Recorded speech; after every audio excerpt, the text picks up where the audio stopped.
Good morning students. आज हम लोग जीओसी का लेक्चर नंबर 13 डिस्कस करने जा रहे हैं। और लेक्चर नंबर 13 से पहले लेक्चर नंबर 12 में हम लोगों ने प्रीवियस लेक्चर में role of hyper conjugation in alkene में स्टेबिलिटी ऑफ एल्कीन को समझ लिया था। अब जो दूसरा पॉइंट है, दूसरे पॉइंट में हम लोगों को समझना है हीट ऑफ हाइड्रोजनेशन। मतलब हीट ऑफ हाइड्रोजनेशन के अंदर हाइपर कॉन्जुगेशन का क्या रोल होता है, ये चीज हम लोगों को डिस्कस करनी है। तो आइए आज का लेक्चर हम लोग स्टार्ट करते हैं। दूसरा जो पॉइंट है वो है हीट ऑफ हाइड्रोजनेशन। इससे पहली वाली चीजें हम लोग प्रीवियस लेक्चर में डिस्कस कर चुके हैं। हीट ऑफ हाइड्रोजनेशन आज हम लोगों को समझना है क्या होता है आखिर हीट ऑफ हाइड्रोजनेशन। ठीक है, मैं अगर बात करूं हीट ऑफ हाइड्रोजनेशन हमारे पास आज तक कभी भी कंपेयर करने के लिए अगर आता था तो सिंपली हम लोग heat of hydrogenation is inversely proportional कर देते थे स्टेबिलिटी ऑफ एल्कीन के। आज मैं आप लोगों को ये बताऊंगा कि ये फॉर्मूला या ये स्टेटमेंट आया कहां से। हीट ऑफ हाइड्रोजनेशन के इनवर्स होता है स्टेबिलिटी ऑफ एल्कीन। आज हम इस चीज को डिस्कस करेंगे कि ये पॉइंट आया कहां से। तो अगर आप लोगों ने एडिशन ऑफ हाइड्रोजन की ये रिएक्शन देखी है, एडिशन ऑफ हाइड्रोजन की ये रिएक्शन देखी है, तो इससे आपको हीट ऑफ हाइड्रोजनेशन को समझने में आसानी होगी। कौन सी रिएक्शन है? CH2 डबल बॉन्ड CH2 की मैं अगर बात करूं, इससे आप लोगों ने 11th क्लास में भी देख चुके हैं कि आपने कई कई बार ये रिएक्शन करवा ली थी। पीडी और चारकोल की सरफेस होती थी और इसमें हम एल्कीन में H2 की रिएक्शन करवाते थे। अगर एल्कीन के साथ में हम H2 की रिएक्शन कराते थे तो इस पीडी की सरफेस में क्या होता था, ये रिएक्शन होती थी और हाइड्रोजन जाकर चिपक जाता था इस एल्कीन से। तो इस एल्कीन से जाकर चिपक जाता था तो यहाँ पे ये बन जाता था CH3 बॉन्ड CH3। यानी ये क्या है हमारा, ये है हमारा एल्कीन और बना किससे है, सॉरी, ये है हमारा एल्केन और बना किससे है, एल्कीन, एल्कीन से। ये एल्केन है हमारा और बना किससे था, एल्कीन से। यानी हमारी रिएक्शन डबल बॉन्ड से गई है सिंगल बॉन्ड की तरफ। और आप लोग इस बात को जानते होंगे कि अगर मैं स्ट्रॉन्गर बॉन्ड की बात करूं, स्ट्रॉन्गर बॉन्ड की बात करूं तो स्ट्रॉन्गर बॉन्ड में सिंगल बॉन्ड ज्यादा स्ट्रॉन्ग होता है डबल बॉन्ड के। स्ट्रॉन्ग का मतलब स्टेबिलिटी से भी ले सकते हैं, सिंगल बॉन्ड ज्यादा स्टेबल होता है। इसका मतलब स्टेबिलिटी का आप लोगों ने एक फॉर्मूला शायद पहले कभी कई बार पढ़ चुका होगा कि स्टेबिलिटी इनवर्स होती है एनर्जी के। और आप लोग इतनी बात समझ रहे होंगे कि अगर सिंगल बॉन्ड ज्यादा स्ट्रांग है इसका मतलब इसकी एनर्जी कम हुई होगी, इसकी एनर्जी कम हुई होगी और इसकी एनर्जी ज्यादा रही होगी। मतलब अगर आप यहां पे देख पा रहे हैं तो आपको ये दिख रहा होगा कि यहां से यहां जाने में एनर्जी घटी हुई है, घटी है एनर्जी। तो होगा क्या, देखिए बात को समझने का प्रयास कीजिए। डबल बॉन्ड से जैसे ही हम सिंगल बॉन्ड की तरफ गए तो एनर्जी घटी। एनर्जी घटने का मतलब डेल्टा H नेगेटिव। नेगेटिव का मतलब ये है कि ये रिएक्शन क्या है, एक्सोथर्मिक रिएक्शन है। एक्सोथर्मिक रिएक्शन है। एक्सोथर्मिक का मतलब ये होगा कि इस रिएक्शन में हीट रिलीज हुई होगी, हीट रिलीज हुई होगी, रिलीज हुई होगी। ठीक है, इतनी बात आप लोगों को क्लियर हो गई होगी, है ना। तो क्या होगा, देखिए हीट रिलीज, अगर इस रिएक्शन के दौरान जो ये हीट रिलीज हुई है इसी को हम बोलते हैं हीट ऑफ हाइड्रोजनेशन, इसी को हम बोलते हैं हीट ऑफ हाइड्रोजनेशन। ठीक है, इतनी बात क्लियर है आपके, हीट ऑफ हाइड्रोजनेशन। ठीक है, देखिए तो क्या होगा, heat of hydrogenation directly proportional होता है। ये एक फॉर्मूला मैं आप लोगों को, इस जो ऊपर चीजें मैंने समझाई हैं इन चीजों के आधार पे मैं एक फॉर्मूला बनाने जा रहा हूं। Heat of hydrogenation directly proportional होता है नंबर ऑफ पाई बॉन्ड के। अच्छा, ये नंबर ऑफ पाई बॉन्ड के डायरेक्टली प्रोपोर्शनल क्यों हुआ? क्योंकि जितने ज़्यादा नंबर ऑफ पाई बॉन्ड होंगे उतना ज़्यादा वो कन्वर्ट होके किस में चले जाएंगे? सिंगल बॉन्ड में कन्वर्ट हो जाएंगे। जितने ज़्यादा डबल बॉन्ड होंगे, डबल बॉन्ड से जब वो सिंगल बॉन्ड में कन्वर्ट होंगे तो उतनी ज़्यादा एनर्जी रिलीज होगी, उतनी ज़्यादा एनर्जी रिलीज होगी, समझ रहे हैं आप? उतनी ज़्यादा एनर्जी एनर्जी निकलेगी, उतनी ज़्यादा एनर्जी बाहर निकलेगी। तो हीट ऑफ हाइड्रोजनेशन क्या है? जो एनर्जी निकल रही है। तो इसका मतलब जितने ज़्यादा नंबर ऑफ पाई बॉन्ड होंगे और वो पाई बॉन्ड कन्वर्ट होंगे सिंगल बॉन्ड में तो उतनी ज़्यादा एनर्जी निकलनी है। इसका मतलब सिंपल सी बात यह है कि heat of hydrogenation number of pi bond के डायरेक्टली प्रोपोर्शनल होती है। अच्छा, ये बात आपको और बात क्लियर होनी चाहिए कि ये जो डबल बॉन्ड है ये स्टेबल नहीं होना चाहिए, ये वीक होना चाहिए, तभी जाके ये सिंगल बॉन्ड में आसानी से कन्वर्ट हो जाएगा। समझ रहे हैं आप? अगर ये बॉन्ड वीक होगा तो ये वीक बॉन्ड आसानी से ब्रेक हो जाएगा और आसानी से ब्रेक होके सिंगल बॉन्ड में कन्वर्ट हो जाएगा। इसका मतलब दूसरा स्टेटमेंट यहां से आ जाता है कि हीट ऑफ हाइड्रोजनेशन इनवर्स हो जाता है stability of alkene, stability of alkene के। ये एल्कीन जितना कम स्टेबल होगा, ये डबल बॉन्ड, ये एल्कीन, ये डबल बॉन्ड, ये एल्कीन ही है, ये डबल बॉन्ड जितना कम स्टेबल होगा उतना इसको कन्वर्ट होने में, सिंगल बॉन्ड में कन्वर्ट होने में आसानी होगी। तो इसका मतलब हमारे पास यहाँ से दो फॉर्मूले आ चुके हैं कि हीट ऑफ हाइड्रोजनेशन एक तो नंबर ऑफ डबल बॉन्ड के डायरेक्टली प्रोपोर्शनल होता है, नंबर ऑफ पाई बॉन्ड के डायरेक्टली प्रोपोर्शनल होता है, और दूसरी चीज heat of hydrogenation stability of alkene के इनवर्स रिलेशन में होता है। ठीक है, अब अगले पॉइंट पे अगर मैं क्वेश्चन के माध्यम से आप लोगों को बताऊं, मैं आप लोगों को अगर क्वेश्चन दूं, वेट कीजिए, मैं आपको क्वेश्चन देता हूं और क्वेश्चन के माध्यम से आपको समझाने का प्रयास करता हूं। पहला क्वेश्चन आपको कुछ इस तरीके से गिवन होगा कि यहाँ पे मैंने डबल बॉन्ड रख दिया है, यहाँ पे मैं क्या करूँ, यहाँ पे मैं डबल बॉन्ड इधर रख दूँ और तीसरा मैं क्या करूँ, इधर आपका डबल बॉन्ड रख दूँ। तो ये आपका ए होगा, ये बी होगा और ये सी होगा।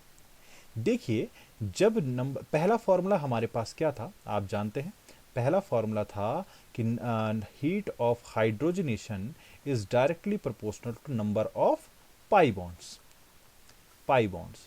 तो देखिए, पाई बॉन्ड तो आपको पता है यहां पर भी एक है, यहां पर भी एक है और यहां पर भी एक पाई बॉन्ड है।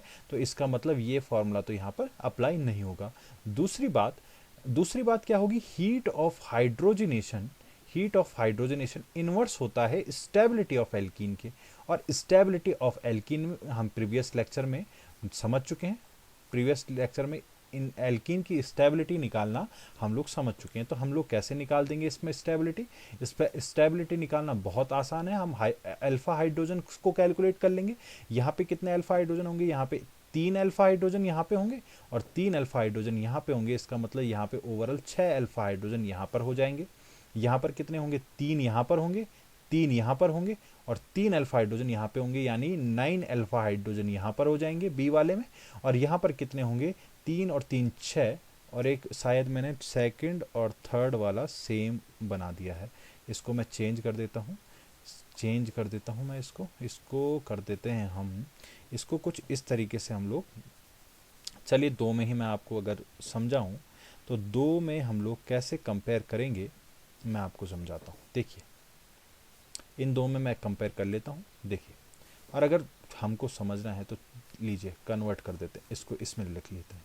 तो इसमें कितने हाइड्रोजन हो जाएंगे, इसमें 3 यहाँ पे हो जाएंगे, 3 यहाँ पे हो जाएंगे, 3 यहाँ पे हो जाएंगे और 3 यहाँ पे हो जाएंगे। ये double bond as a functional group count होगा, इससे जुड़ा हुआ कार्बन जो होगा वो अल्फा कार्बन होगा और इससे जुड़े हुए हाइड्रोजन अल्फा हाइड्रोजन हो जाएंगे। तो ऐसे ही ये CH3 एक इस पोजीशन पे होगा, एक इस पोजीशन पे होगा, एक इधर होगा और एक इधर हो जाएगा। ठीक है, ये बात शायद आप लोगों को समझ में आ चुकी होगी। तो यहाँ पे सी वाले के पास एक मिनट मैं इसको मिटा देता हूँ ताकि आप लोगों को चीज़ें क्लियरली दिखाई दे। तो यहाँ पर होगा क्या, यहाँ पर क्या होगा यहाँ पर आपके पास सी वाले कंपाउंड में 12 अल्फा हाइड्रोजन हो जाएंगे। अगर मैं स्टेबिलिटी निकालूं इसकी, तो स्टेबिलिटी आप लोग जानते हैं कि सी वाला सबसे ज़्यादा स्टेबल, फिर बी वाला, फिर ए वाला। और हीट ऑफ हाइड्रोजनेशन की बात करें तो ए वाले का हीट ऑफ हाइड्रोजनेशन सबसे ज़्यादा, फिर बी वाले का, फिर सी वाले का। तो ये हीट ऑफ हाइड्रोजनेशन का ऑर्डर कुछ इस तरीके से आप लोगों के पास आ जाएगा। अगर मैं कुछ और क्वेश्चन, दूसरा क्वेश्चन डिस्कस करूं ताकि आप लोगों को चीज़ें और क्लियर हो जाएं, तो क्या होगा, मैं कुछ इस तरीके से एक कंपाउंड को ले लेता हूं। इस तरीके से मैंने ये कंपाउंड ले लिया, यहाँ पे डबल बॉन्ड बना दूं मैं, इसको मैं पी ले लेता हूं। अगर मैं दूसरा कंपाउंड कुछ इस तरीके से ले लूं, यहाँ पे मैं क्या करूं, यहाँ पे मैं डबल बॉन्ड इधर रख लूं, इधर मैंने डबल बॉन्ड रख लिया। अब मैं क्या करूं, अगर ये इसको मैं बी ले लेता हूं और थर्ड कंपाउंड में ले लूं, यहाँ पर मैं कुछ इस तरीके से कुछ कर देता हूँ। इसको मैं ले लेता हूँ R, P Q R, B मत लीजिए, इसको क्यू कर दीजिए, एक ऑर्डर बना रहेगा। लीजिए क्यू कर दिया। अगर मैं इसमें हीट ऑफ हाइड्रोजनेशन का आप लोगों के पास ऑर्डर पूछूं, तो हीट ऑफ हाइड्रोजनेशन का ऑर्डर कैसे हो जाएगा, देखिए नंबर ऑफ सबसे पहले आप स्टेबिलिटी ऑफ एल्कीन निकाल लीजिए। Stability of alkene, stability of alkene निकाल लीजिए। क्योंकि देखिए पहला फॉर्मूला इस पे लगेगा नहीं, क्योंकि पाई बॉन्ड इक्वल है, इसमें भी ए वाले में भी, बी वाले में भी और सी वाले में भी, तीनों में एक एक पाई बॉन्ड है, तो पहला फॉर्मूला लगना नहीं है। दूसरा फॉर्मूला जो लगेगा, दूसरा फॉर्मूला क्या है, heat of hydrogenation is inversely related to stability of alkene. यानी हमको सबसे पहले स्टेबिलिटी ऑफ एल्कीन निकाल लेना है। तो यहाँ पर कितने हो जाएंगे, यहाँ पे 3 अल्फा हाइड्रोजन यहाँ पे हो जाएंगे, 3 अल्फा हाइड्रोजन यहाँ पे हो जाएंगे और 2 अल्फा हाइड्रोजन यहाँ पे हो जाएंगे। ठीक हो गया, यहाँ पे 2 अल्फा हाइड्रोजन हो जाएंगे। अब ये हमारा एल्कीन है, इससे जुड़ा हुआ यहाँ पे 3 अल्फा हाइड्रोजन हो जाएंगे, यहाँ पर 1 अल्फा हाइड्रोजन हो जाएगा, 1 अल्फा हाइड्रोजन। इसको देख लेंगे तो इससे केवल ये वाला कार्बन जुड़ा हुआ है, तो यहाँ पर 2 अल्फा हाइड्रोजन हो जाएंगे। तो स्टेबिलिटी क्या हो जाएगी हम लोगों की, पी की सबसे ज़्यादा स्टेबिलिटी हो जाएगी, फिर क्यू की, फिर आर की। और अगर मैं हीट ऑफ हाइड्रोजनेशन पूछूं, तो आपका हीट ऑफ हाइड्रोजनेशन का ऑर्डर आ जाएगा, सबसे ज़्यादा हीट ऑफ हाइड्रोजनेशन आर की होगी, फिर क्यू की, फिर पी की। तो ये हीट ऑफ हाइड्रोजनेशन का ऑर्डर आप लोगों के पास कुछ इस तरीके से आ जाएगा। अगर मैं एक और क्वेश्चन डिस्कस करूं, देख लेते हैं, एक और क्वेश्चन देख लेते हैं आप लोगों के साथ में। तो अगर मैं कुछ इस तरीके का कंपाउंड ले लूं, इस तरीके का कंपाउंड ले लूं, दूसरा मैं कुछ इस तरीके से बना दूं, इस बार मैं यहाँ पे डबल बॉन्ड रख लूं, और तीसरा मैं कुछ इस तरीके से बना दूं और यहाँ पे इस बार डबल बॉन्ड रख दूं। इसको मैं पी ले लूं, इसको मैं क्यू ले लूं और इसको मैं आर ले लूं। देखिए यहाँ पे डबल बॉन्ड इक्वल है, डबल बॉन्ड इक्वल है, तो पहला वाला रूल तो लगेगा नहीं। दूसरी बात अगर करें तो heat of hydrogenation inversely related to stability of alkene, stability of alkene, ये फॉर्मूला यहाँ पे लगेगा। तो सबसे पहले स्टेबिलिटी ही हम कंपेयर कर लेते हैं, सबसे पहले हम लोग स्टेबिलिटी ही कंपेयर कर लेते हैं। तो ये आपका डबल बॉन्ड है, इससे जुड़े हुए कार्बन अल्फा कार्बन होंगे, एक ये वाला अल्फा कार्बन होगा, एक ये वाला अल्फा कार्बन होगा और एक ये वाला अल्फा कार्बन होगा। कार्बन बनाता है 4 बॉन्ड, कार्बन बनाता है 4 बॉन्ड। तो बेटा जितने बॉन्ड बने हुए हैं, तो उसके अलावा जो बॉन्ड बचे होंगे उनके साथ हाइड्रोजन चिपका हुआ होगा। यानी यहाँ पे 2 हाइड्रोजन यहाँ पे हो जाएंगे, 2 हाइड्रोजन यहाँ पे हो जाएंगे और 2 हाइड्रोजन यहाँ पे हो जाएंगे। ऐसे में कार्बन के 4 बॉन्ड पूरे हो गए। और इसी के साथ हमको ये भी पता लग गया कि यहाँ पे हमारे पास 6 अल्फा हाइड्रोजन प्रेजेंट होंगे। अगर मैं यहाँ पर बात करूँ तो यहाँ पे डबल बॉन्ड ये है, इससे जुड़ा हुआ कार्बन अल्फा कार्बन, एक ये वाला अल्फा कार्बन हो जाएगा, एक ये वाला अल्फा कार्बन हो जाएगा और एक ये वाला अल्फा कार्बन हो जाएगा। 2 + 2 + 3 यानी यहाँ पे 7 अल्फा हाइड्रोजन आप लोगों के पास प्रेजेंट होंगे। अब यहाँ पे मैं बात करूँ तो यहाँ पर क्या होगा, यहाँ पर केवल ये वाला कार्बन अल्फा कार्बन है, 3 बॉन्ड ये कार्बन बना चुका है, तो एक इसके पास अल्फा हाइड्रोजन होगा, यानी यहाँ पे 1 अल्फा हाइड्रोजन, कुछ इस तरीके से होगा। तो होगा क्या बच्चों, स्टेबिलिटी की बात करें, स्टेबिलिटी ऑफ एल्कीन की बात करें तो स्टेबिलिटी सबसे ज़्यादा किसकी होगी? आप जानते हैं क्यू की होगी, फिर होगी आपकी पी की, और फिर सबसे लास्ट में हो जाएगी आर की। तो अगर मैं हीट ऑफ हाइड्रोजनेशन की बात करूं तो आर का हीट ऑफ हाइड्रोजनेशन सबसे ज़्यादा, फिर पी का, फिर हो जाएगा क्यू का। तो ये आपके पास ऑर्डर कुछ इस तरीके से आप लोगों के पास आ जाएगा। चलिए एक आधा और क्वेश्चन देख लेते हैं। आज क्या हम लोग क्वेश्चन के थ्रू जीओसी को अगर हम समझते हैं तो बहुत इजीली हम लोगों को जीओसी समझ में आ जाता है बच्चों। और ये क्वेश्चन आप लोगों की सहूलियत के लिए कराए जा रहे हैं। तो यहाँ पे मैं फ्यूज्ड रिंग ले लूँ, अगर मैं यहाँ पे डबल बॉन्ड रख लूँ, यहाँ पे डबल बॉन्ड रख लूँ, इसको ले लूँ मैं P। अगर मैं दूसरा कंपाउंड दूसरा भी फ्यूज्ड लूँ और इसको ले लूँ मैं R, और तीसरा कंपाउंड में कुछ इस तरीके से ले लूँ, इस तरीके से ले लूँ, तो यहाँ पे डबल बॉन्ड आ जाएगा और यहाँ पे ले लिया जाए इसको पी क्यू, इसको कर देते हैं इसको आर, थर्ड वाले को हम आर कर देंगे और बी वाले को हम लोग कर देंगे क्यू, पी क्यू आर, एक ऑर्डर हो जाएगा सिस्टमेटिक। तो डबल बॉन्ड सेम है, पहला रूल लगेगा नहीं, डायरेक्ट कर रहे हैं हम लोग। अब स्टेबिलिटी हम लोगों को कंपेयर करनी है, यहाँ पे दो हाइड्रोजन, यहाँ पे भी दो हाइड्रोजन, यहाँ पे भी दो हाइड्रोजन, और यहाँ पे भी दो हाइड्रोजन, यानी हमारे पास कुल मिला के 8 अल्फा हाइड्रोजन पी के पास प्रेजेंट है। क्यू के पास कितने हैं? क्यू के पास देख लेते हैं, यहाँ पे 2 अल्फा हाइड्रोजन यहाँ पे हो जाएंगे, 1 अल्फा हाइड्रोजन यहाँ पे हो जाएगा, 2 अल्फा हाइड्रोजन यहाँ पे हो जाएंगे, यानी 5 अल्फा हाइड्रोजन क्यू के पास होंगे। और आर के पास कितने हो जाएंगे? 4 अल्फा हाइड्रोजन हो जाएंगे, 4 अल्फा हाइड्रोजन हो जाएंगे। तो स्टेबिलिटी किसके डायरेक्टली प्रोपोर्शनल होती है? Stability of alkene directly proportional होती है नंबर ऑफ अल्फा हाइड्रोजन्स की। ये बात मैं आप लोगों को समझा चुका हूं प्रीवियस लेक्चर में। तो स्टेबिलिटी का ऑर्डर क्या आ जाएगा? स्टेबिलिटी की मैं बात करूं तो स्टेबिलिटी का ऑर्डर क्या आ जाएगा? पी की सबसे ज़्यादा स्टेबिलिटी, फिर क्यू की होगी, फिर आर की हो जाएगी। और हीट ऑफ हाइड्रोजनेशन का ऑर्डर पूछा जाए तो आर की सबसे ज़्यादा, फिर क्यू की, फिर पी की, इस तरीके से आपका हीट ऑफ हाइड्रोजनेशन का ऑर्डर कुछ आ जाएगा। अगर एक और क्वेश्चन डिस्कस कर लेते हैं, एक और क्वेश्चन हम लोग देख लेते हैं। एक और क्वेश्चन हम लोग, इतने क्वेश्चन क्यों कराए जा रहे हैं? इतने क्वेश्चन आप लोगों को इसलिए कराए जा रहे हैं बच्चों, ताकि आप लोगों को एक पॉइंट भर भी क्या ना रहे, डाउट बिल्कुल भी ना रहे, आप लोगों की एक एक चीज़ें क्लियर हो जाएं, पी क्यू और आर। अगर आपको अल्फा हाइड्रोजन तक भी गिनने नहीं आते हैं तो मैंने प्रीवियस लेक्चर में ये बात भी समझाई हुई है, और शायद यहाँ पर भी मैं डिस्कस थोड़ा बहुत कर चुका हूँ। तो यहाँ पर डबल बॉन्ड सेम है तो यहाँ पर पहला रूल लगेगा नहीं।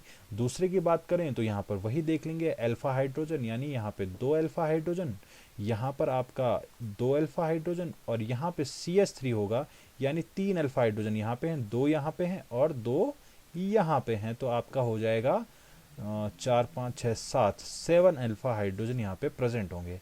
डबल बॉन्ड ये है तो यहाँ पर क्या होगा? यहाँ पे 1 अल्फा हाइड्रोजन होगा और यहाँ पे 2 अल्फा हाइड्रोजन हो जाएंगे, यानी 3 अल्फा हाइड्रोजन हमारे पास यहाँ पे प्रेजेंट होंगे। और यहाँ पे क्या होगा? 2 अल्फा हाइड्रोजन इधर होंगे, 2 अल्फा हाइड्रोजन इधर होंगे, तो यहाँ पे 4 अल्फा हाइड्रोजन आप लोगों के पास होंगे। तो आपका ऑर्डर क्या हो जाएगा स्टेबिलिटी का? पी वाला सबसे ज़्यादा, फिर आर वाला, फिर क्यू वाला। और हीट ऑफ हाइड्रोजनेशन का ऑर्डर हो जाएगा क्यू का सबसे ज़्यादा, फिर आर का, फिर पी का। तो इस तरीके से आप लोगों के पास हीट ऑफ हाइड्रोजनेशन आता है। मैं एक सेकंड पानी पी लेता हूँ, फिर आप लोगों का क्लियर हो जाएगा। मैं पानी पी लेता हूँ, आप लोग क्लियर करिए इस चीज़ को, जो भी आपको डाउट आ रहा है।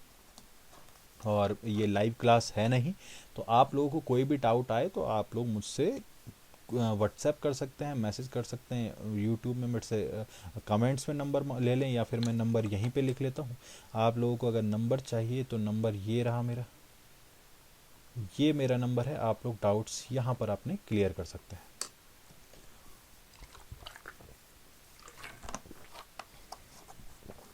अब अगले पॉइंट की बात करते हैं। अगला जो टॉपिक है हमारा, थर्ड टॉपिक जो है वो है हमारे पास,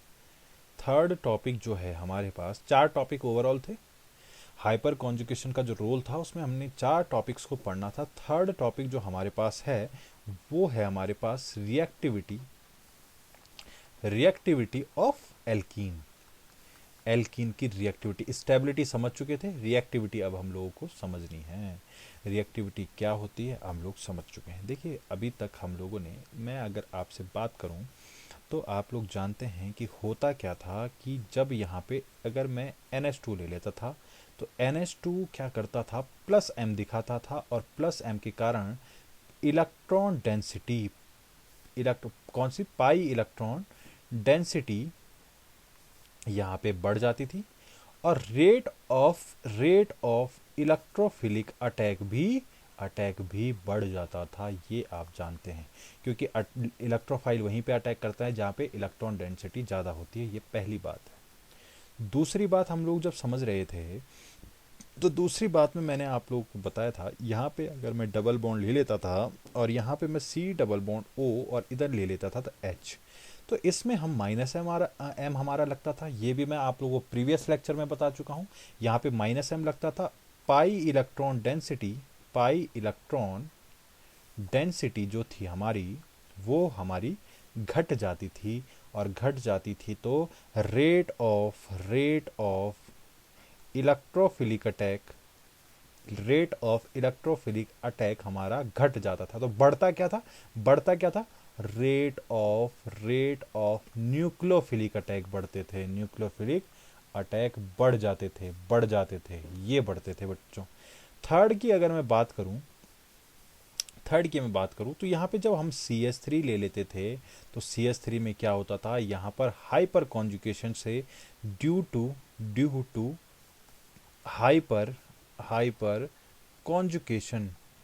टू हाइपर कॉन्जुकेशन यहाँ पर क्या होता था, पाई इलेक्ट्रॉन डेंसिटी बढ़ जाती थी और यहाँ पर भी रेट ऑफ इलेक्ट्रोफिलिक अटैक बढ़ जाते थे। तो ये हाइपर कॉन्जुगेशन में होता था। अगर मैं, आप स्वयं सोचिए कि एल्कीन के साथ में मैं ऐसे CH3 को जोड़ दूं और ज़्यादा जोड़ दूं, मतलब मैं क्या करूं, इधर भी CH3, इधर भी CH3 और इधर भी CH3 जोड़ दूं, तो आप खुद सोच सकते हैं कि इलेक्ट्रोफाइल की जुड़ने की स्पीड क्या हो जाएगी। और स्पीड अगर इलेक्ट्रोफाइल के जुड़ने की बढ़ जाएगी तो रिएक्शन का रेट तो ऑब्वियस सी बात है अपने आप बढ़ जाएगा। तो आपकी इतनी बात समझ में आ चुकी होगी। अगर मैं क्वेश्चन के माध्यम से इस बात को क्लियर करूं, क्वेश्चन के माध्यम से मैं आप लोगों के साथ में ये बात क्लियर करूं तो क्वेश्चन के माध्यम से कैसे होगा समझिए। क्वेश्चन दिया जाए कि आपके पास यहाँ पे CH3 लिया जाए, यहाँ पे CH3 लिया जाए और यहाँ पे आपका CH3 ले लिया जाए और पूछा जाए आपसे, अब कई बच्चे कंफ्यूज हो जाएंगे, यहाँ पे हाइड्रोजन ले लो भाई, ठीक है, और दूसरा इसको A ले लेते हैं और दूसरा मैं ले लूँ आपके पास इस तरीके से, यहाँ पे डबल बॉन्ड, यहाँ पे CH3 और यहाँ पर भी मैं ले लूँ CH3, इसको ले लूँ मैं B। अगर दोनों में इसको मैं E1 यानी इलेक्ट्रोफाइल, इसको K1 ले लेते हैं और यहाँ पर मैं इलेक्ट्रोफाइल डालूं और इसको ले लूँ मैं K2, तो यहाँ पर पूछा जाए रेट किसका ज़्यादा होगा, K1 का या फिर K2 का, किसका रेट ज़्यादा होगा, रेट K1 का ज़्यादा होगा या K2 का ज़्यादा होगा। आपसे अगर इस प्रकार का क्वेश्चन पूछ लिया जाए तो आपने सिंपली कुछ नहीं करना। आप जानते हैं हाइपर कॉन्जुगेशन से पाई इलेक्ट्रॉन डेंसिटी बढ़ जाती है, आप जानते हैं हाइपर कॉन्जुगेशन से पाई इलेक्ट्रॉन डेंसिटी बढ़ जाती है। जब हाइपर कॉन्जुगेशन बढ़ता है तो पाई इलेक्ट्रॉन डेंसिटी बढ़ती है और इलेक्ट्रोफिलिक अटैक भी बढ़ते हैं। आपको पता है इलेक्ट्रोफाइल क्या होते हैं, जिनके पास इलेक्ट्रॉन की कमी होती है, और जिनके पास इलेक्ट्रॉन की कमी होगी तो वो ऐसे के को ही ढूंढेंगे जिनके पास इलेक्ट्रॉन ज़्यादा हो। तो क्या होता है, देखिए यहाँ पे कितने अल्फा हाइड्रोजन है, तीन अल्फा हाइड्रोजन यहाँ पे है और 3 ही अल्फा हाइड्रोजन यहाँ पे, इसका मतलब यहाँ पे 9 अल्फा हाइड्रोजन है और यहाँ पे 3 यहाँ पे हैं 3 यहाँ पे हैं, एक इधर हाइड्रोजन है और एक इधर हाइड्रोजन है। अल्फा हाइड्रोजन केवल ये वाला है और ये वाले हैं, तो यहाँ पे 6 अल्फा हाइड्रोजन है। पहले वाले में 9 है और दूसरे वाले में 6 है। 9 वाले में हाइपर कॉन्जुगेट स्ट्रक्चर ज़्यादा बनेंगे, हाइपर कॉन्जुगेशन ज़्यादा होगा तो पाई इलेक्ट्रॉन डेंसिटी बढ़ेगी, और पाई इलेक्ट्रॉन डेंसिटी बढ़ेगी तो इलेक्ट्रोफिलिक अटैक भी बढ़ जाएंगे, यानी K1 की रेट अधिक हो जाएगी K2 से। तो इस तरीके से रेट भी हम डिफाइन करते हैं। रिएक्टिविटी ऑफ एल्कीन में हाइपर कॉन्जुगेशन का रोल कुछ इस तरीके से आता है। अगर मैं दूसरा बात डिस्कस करूं, इसमें ज़्यादा नहीं करेंगे, कुछ नहीं है, सिंपल बातें हैं, बार बार वही बातें आप लोग समझ के शायद बोर होने लगे होंगे, तो मैं आपको इसमें ज़्यादा क्वेश्चंस नहीं करवाने वाला। जो सिंपल है उसमें हम नहीं करेंगे, जो थोड़ा कॉम्प्लिकेटेड है जिसको समझने की ज़रूरत है उसमें हम क्वेश्चंस को अप्लाई करना स्टार्ट कर देंगे। ये तो शायद एक जैसे हो गए। एक काम करते हैं, इधर यहाँ पे मैं CH3 लगा देता हूँ और यहाँ पर क्या करूँगा मैं, इलेक्ट्रोफाइल, और इसको लिख दूंगा K2। तो पूछा जाए कि किसकी रेट ज़्यादा होगी, कुछ नहीं करना, अल्फा हाइड्रोजन काउंट कर लेने हैं, 1 2 3 और 4, और यहाँ पे 3 इधर, 2 इधर, 2 इधर और 2 इधर, तो 7 अल्फा हाइड्रोजन इसमें है और 4 अल्फा हाइड्रोजन इसमें है। तो आप जानते हैं K1 की रेट ज़्यादा होगी K2 से। ये भी आप लोगों को क्लियर हो चुका है। एक क्वेश्चन और कर देते हैं और अगले टॉपिक की ओर बढ़ जाते हैं। एक क्वेश्चन और क्या होगा आपके पास, यहाँ पे डबल बॉन्ड ले लूँ और यहाँ पे मैं इस तरीके से रख लूँ, यहाँ पर मैं क्या करूँ, यहाँ पर डबल बॉन्ड ले लूँ और यहाँ पर मैं क्या करूँ, यहाँ पे डबल बॉन्ड ले लूँ, इसको ले लूँ A, इसको ले लूँ B, इसको ले लूँ C। सेम सब में इलेक्ट्रोफाइल रख लेते हैं, सब में इलेक्ट्रोफाइल है, सब में इलेक्ट्रोफाइल है, इलेक्ट्रोफाइल सब में है। K1 ले लो, इसको K1 ले लो, इलेक्ट्रोफाइल सब में है, इसको K2 ले लो, इलेक्ट्रोफाइल सब में है, इसको ले लो K3। तो आपने बताना है K1 K2 K3 में किसकी रेट ज़्यादा होगी। देखिए अल्फा हाइड्रोजन काउंट करेंगे, यहाँ पे CH3 होगा, देखिए यहाँ पे H और H, और यहाँ पे भी 2 हाइड्रोजन प्रेजेंट होंगे। ये अंडरस्टूड होना चाहिए आप लोगों को कि यहाँ पे कुछ नहीं है, तो इसका मतलब CH3 होगा, पक्का होगा। 3 4 5 6 7 7 अल्फा हाइड्रोजन A के पास है।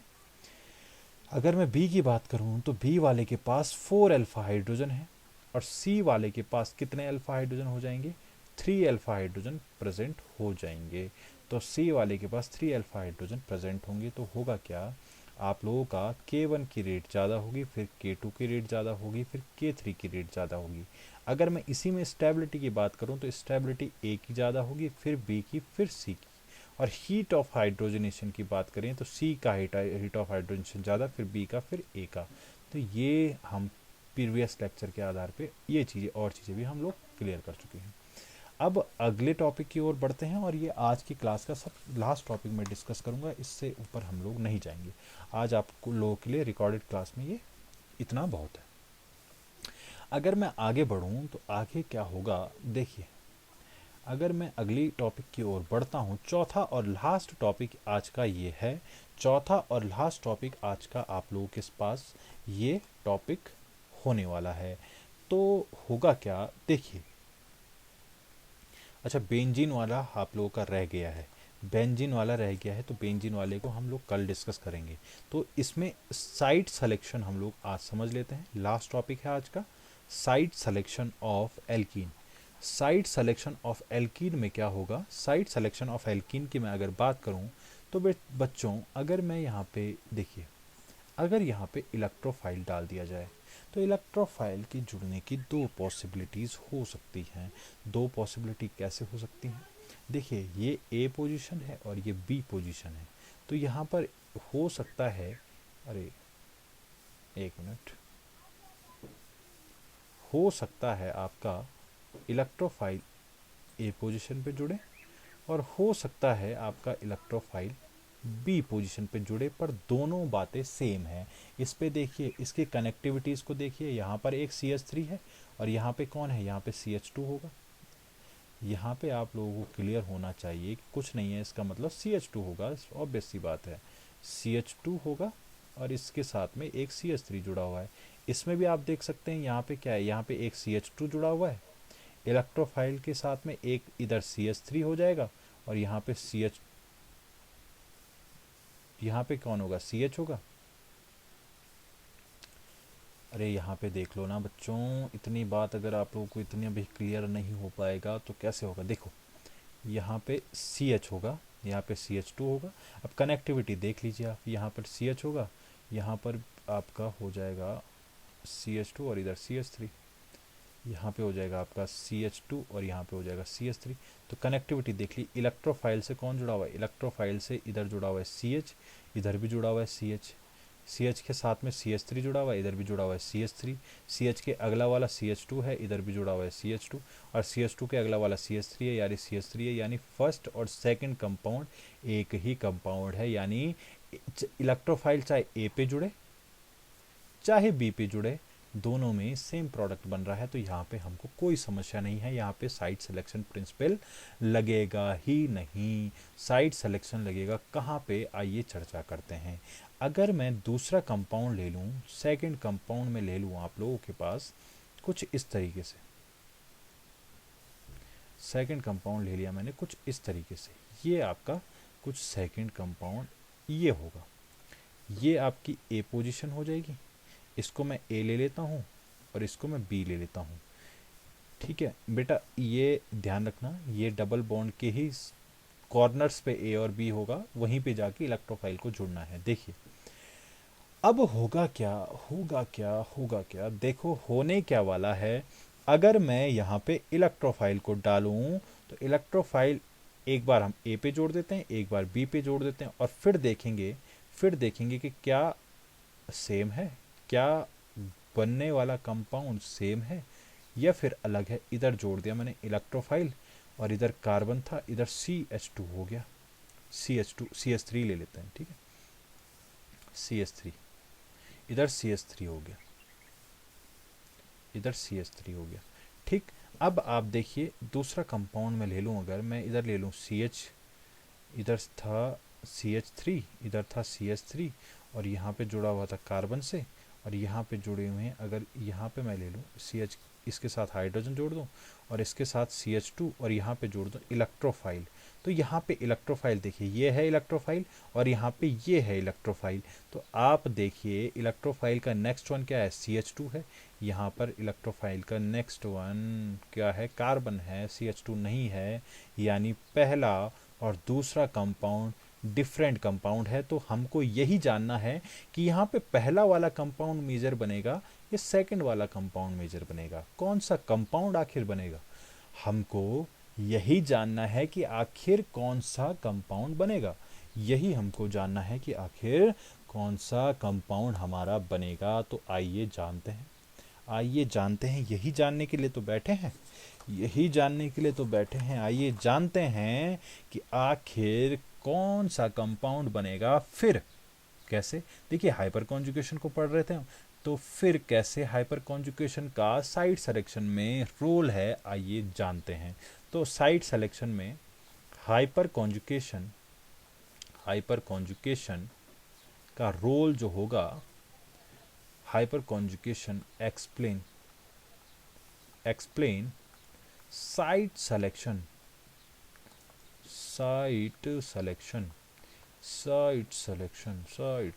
देखिए hyperconjugation explain site selection.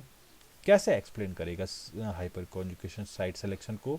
आपके पास कुछ कंपाउंड कुछ इस तरीके से था, प्रीवियस वाले की बात कर रहा हूं मैं। अब हमको इसमें जानना है कि कैसे बनेगा। तो देखिए बच्चों, इसमें दो कंपाउंड को आप बना सकते हैं।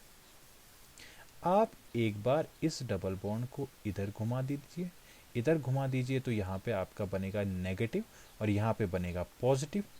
और दूसरी बार क्या कीजिए, दूसरी बार इसको इस तरीके से घुमा दीजिए, तो यहाँ पे बन जाएगा आपका नेगेटिव और यहाँ पे बन जाएगा पॉजिटिव।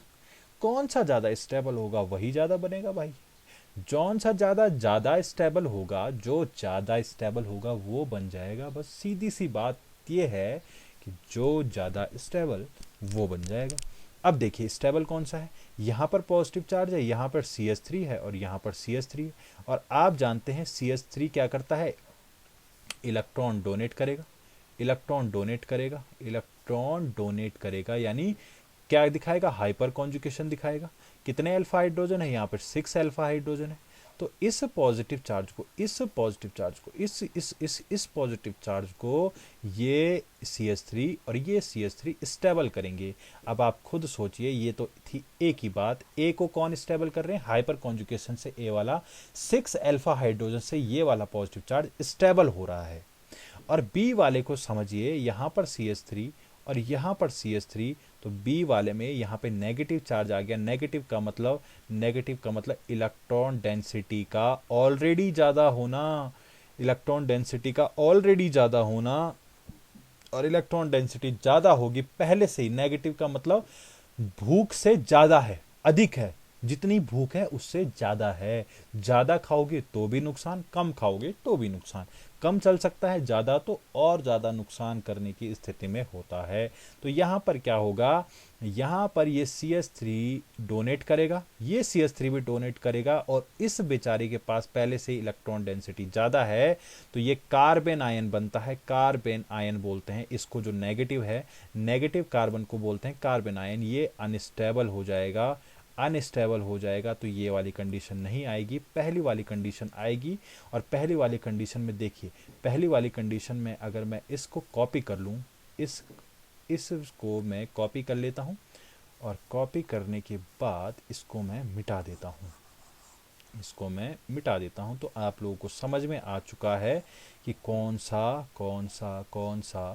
कौन सा साइट सेलेक्ट होगा। अब देखिए, इलेक्ट्रोफाइल की मैं जुड़ने की बात करूं तो इलेक्ट्रोफाइल कैसे जुड़ जाएगा? अगर मैं इलेक्ट्रोफाइल जा लूं तो इलेक्ट्रोफाइल इस पोजीशन पे तो जाएगा नहीं पहले, क्योंकि यहाँ पर क्या है, यहाँ पे पॉजिटिव चार्ज है। ये पॉजिटिव चार्ज स्टेबल हो रहा है हाइपर कॉन्जुगेशन से। मगर ये इलेक्ट्रोफाइल के पास इलेक्ट्रॉन की कमी है, और ये वहां पे कभी भी नहीं जाता जहां पे इलेक्ट्रॉन की कमी होती है। भले ये पूरी किससे हो रही है? इन CH3 से हो रही है, पर पॉजिटिव वाली साइड पे ये कभी नहीं जाएगा। Positive repel each other. अब यहाँ पे क्या होगा? ये नेगेटिव के पास जाएगा, यानी यहाँ पे CH3, यहाँ पे CH3, और यहाँ पर जो आपका यहाँ पर इलेक्ट्रोफाइल जुड़ेगा, ये वाला मेजर प्रोडक्ट आपका होगा, मेन प्रोडक्ट यही होगा। यही कंपाउंड आपका मोर स्टेबल कंपाउंड आपका होगा। ये आपका साइट सिलेक्शन का प्रिंसिपल था। आइए एक और एग्जाम्पल के माध्यम से समझ लेते हैं। समझ लेते हैं कैसे समझेंगे। यहाँ पे अगर मैं आपको डबल बॉन्ड दे दूं और इस तरीके से मैं लिख दूं, अब आपके पास इलेक्ट्रोफाइल आएगा। मैंने कहा जो डबल बॉन्ड होता है उसी के कॉर्नर्स पे आपको किसी एक जगह पे इलेक्ट्रोफाइल को जोड़ना है। अब किसी एक जगह पे जोड़ना है, कौन सी जगह पे जुड़ेगा? देखिए आपको ये बॉन्ड एक बार इधर घुमाना है और एक बार इधर घुमा लेना है। तो क्या बन रहा है देख लेंगे। यहाँ पे नेगेटिव, यहाँ पे पॉजिटिव, और दूसरा ये ए हो जाएगा और बी हो जाएगा। बी वाला क्या होगा? बी वाला हो जाएगा आपका, इधर घुमाओगे तो यहाँ पे नेगेटिव, यहाँ पे पॉजिटिव। अब इस पॉजिटिव को देखिए, इस पॉजिटिव के यहाँ पे CH3 है, यहाँ पे इस पॉजिटिव को ये स्टेबल कर रहे हैं हाइपर कॉन्जुगेशन के थ्रू 3 अल्फा हाइड्रोजन से। और ये वाला पॉजिटिव, जो बी वाला पॉजिटिव है, बी वाले कंपाउंड में जो कार्बन पे पॉजिटिव आया है, ये हो रहा है कितने हाइड्रोजन से स्टेबल? 2 अल्फा हाइड्रोजन से स्टेबल। तो एक में, पहले वाले में 3 अल्फा हाइड्रोजन से स्टेबल हो रहा है, दूसरे वाले में 2 अल्फा हाइड्रोजन से स्टेबल हो रहा है। तो ये वाली कंडीशन आएगी, ये वाली कंडीशन, ये वाला कंपाउंड हम इस तरीके का लेंगे। अब इस तरीके का लेंगे तो सेकंड वाले को मैं मिटा देता हूँ, सेकंड वाले को मैं मिटा देता हूँ, सेकंड वाले को मैं मिटा देता हूँ। ए वाले टाइप का कंपाउंड हमारे पास लेंगे हम लोग, क्योंकि वो ज़्यादा स्टेबल होगा। अब ए वाले कंपाउंड को लेंगे तो इलेक्ट्रोफाइल कहाँ पे जुड़ जाएगा? देखिए, इलेक्ट्रोफाइल जाएगा तो इलेक्ट्रोफाइल, भले ये वाला पॉजिटिव चार्ज 3 अल्फा हाइड्रोजन से स्टेबल होगा, मगर इलेक्ट्रोफाइल पॉजिटिव के पास नहीं जाता, इलेक्ट्रोफाइल नेगेटिव के पास चले जाता है। तो यहाँ पर हो जाएगा CH3, यहाँ पर ये, और यहाँ पर जुड़ जाएगा आपका इलेक्ट्रोफाइल। तो ये वाला कंपाउंड आपका ज़्यादा स्टेबल होगा। तो अगर पूछा जाए कि इलेक्ट्रोफाइल, इसको मैं ए ले लूं और इसको बी ले लूं, तो इलेक्ट्रोफाइल ए को प्रेफर करेगा या बी को प्रेफर करेगा? आप देख चुके हैं बी को, यहाँ पे ए, बी को इलेक्ट्रोफाइल प्रेफर करेगा, क्योंकि बी के पास इलेक्ट्रॉन डेंसिटी अधिक है। ए पे जब पॉजिटिव बन रहा था तो उसको 3 अल्फा हाइड्रोजन स्टेबल कर रहे थे, बी पे जब पॉजिटिव बन रहा था तो उसको केवल 2 अल्फा हाइड्रोजन स्टेबल कर रहे थे। तो इसलिए हम ए वाला टाइप का कंपाउंड लेंगे, और ए वाले में इलेक्ट्रोफाइल नेगेटिव पोजीशन पे जाके जुड़ जाएगा। एक और कंपाउंड में ले लेता हूँ। तीसरा कंपाउंड किस तरीके का होगा? तीसरा कंपाउंड में, ये लास्ट आज का एग्जाम्पल है। अगर मैं लास्ट एग्जाम्पल कराऊँ, यहाँ पे CH3 और मैंने डाल रखा है यहाँ पे इलेक्ट्रोफाइल, और इलेक्ट्रोफाइल में ये ए पोजीशन है और ये बी पोजीशन है, और पूछा जाए कि ए और बी में से किस पे ज़्यादा किस पे इलेक्ट्रोफाइल जाएगा, तो मैं वही करूँगा। यहाँ पे दो टाइप के मैं कंपाउंड बना दूंगा। दो टाइप के कंपाउंड कैसे बन जाएंगे, इधर मैं एक CH3 ले लूँगा, इधर एक बार नेगेटिव कर दूंगा, ये डबल बॉन्ड को एक बार ऐसे घुमा दूंगा तो इधर नेगेटिव आ जाएगा, तो इधर पॉजिटिव, इसको ए। और फिर दूसरा कंपाउंड कैसे बन जाएगा, इसको इस डबल बॉन्ड को ऊपर की साइड घुमा देंगे तो यहाँ पे क्या हो जाएगा, यहाँ पे नेगेटिव आ जाएगा और यहाँ पे पॉजिटिव आ जाएगा। तो देखो इस पॉजिटिव चार्ज को ए वाले में देखिए, ए वाले में इस पॉजिटिव चार्ज को स्टेबल करने के लिए 3 अल्फा हाइड्रोजन इधर से हैं और 2 अल्फा हाइड्रोजन इसके पास है, यानी ओवरऑल 5 अल्फा हाइड्रोजन इसको स्टेबल कर रहे हैं। और इस पॉजिटिव चार्ज को जो बी वाले के पास है, इसको केवल 2 अल्फा हाइड्रोजन स्टेबल कर रहे हैं। तो 2 अल्फा हाइड्रोजन स्टेबल कर रहे हैं तो ये वाली कंडीशन में नहीं जाएगा, इसको ये वाला ज़्यादा पसंद आएगा, तो ए वाला कंपाउंड आपका बन जाएगा, ए वाला कंपाउंड बन जाएगा। अब जब पॉजिटिव चार्ज उधर स्टेबल हो रहा है तो नेगेटिव कहाँ पे बनेगा, नेगेटिव इधर बनेगा नेगेटिव, यानी ये कौन सी पोजीशन है, ये वाली कौन सी पोजीशन है, ये बी पोजीशन है और ये ए पोजीशन है, तो इलेक्ट्रोफाइल बी को प्रेफर करेगा ए की बजाय। तो ये आपका साइट सिलेक्शन हो जाएगा। तो इस तरीके से आपका साइट सिलेक्शन काम करता है। और ये 12th हो, चाहे जेई हो, चाहे 11th हो, चाहे नीट हो, चाहे नेट हो, चाहे जैम हो, सबके लिए ये मोस्ट इम्पॉर्टेंट कंसेप्ट है। और भले बेसिक कंसेप्ट है 11th-12th वालों के लिए और बीएससी वालों के लिए, एमएससी वालों के लिए बहुत ज़्यादा इम्पॉर्टेंट है। नेट वाले इन चीज़ों को ऑलरेडी जानते होंगे। अगर शुरुआत कर रहा है कोई तो वो समझ सकता है, वो जान सकता है इस चीज़ को। आइए अब हम लोग अलविदा लेते हैं आप लोगों से। यूट्यूब पे अगर देख रहे हैं तो आप लोगों का मैं धन्यवाद करता हूँ, थैंक यू। अगर आपको पसंद आए तो सब्सक्राइब कीजिए, लाइक कीजिए और शेयर कीजिए। मेरा नाम शुभम सुंदरियाल है और अपने YouTube channel SS chemistry classes में केमिस्ट्री क्लासेस के थ्रू मैं आप लोगों के साथ बना हुआ हूँ। अगर कोई डाउट आए तो आप लोग इस नंबर पे मुझको व्हाट्सएप के माध्यम से पूछ सकते हैं। तो आपका बहुत बहुत धन्यवाद।